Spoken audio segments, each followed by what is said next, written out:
Here are 3 reasons why you should not buy a new car and go used, and 1 reason why you maybe should. This question comes from Scotch, which I used as an example, and he wanted me to talk about it. So let's dive right in.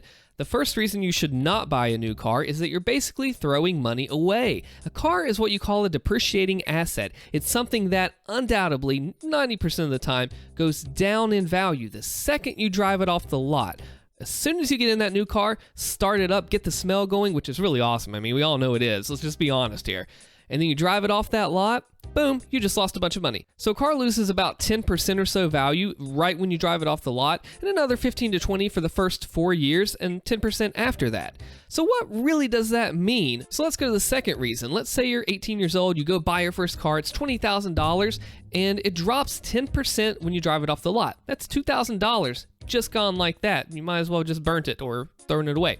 So what if you took that $2,000 and invested it long term for 30 years and you got a 7% return, which is a good modest example.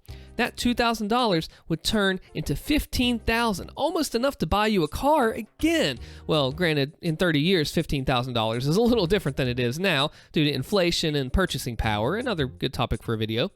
But the whole point is, look at how much that $2,000 may not matter now, but it does in the future. And I'm talking like you put that $2,000 in and you never touch it again. Now, we're not always going to do that, or most often not with the money that we make. But if we do get in the habit of reinvesting it like that, what we maybe would have lost in this car, it can very much so pay off. Now, there is an example of when you might want to buy a new car, and that's if you're going to buy something that is newer, niche, competitive, in a certain style, that if it is used, is still going to hold on to its value.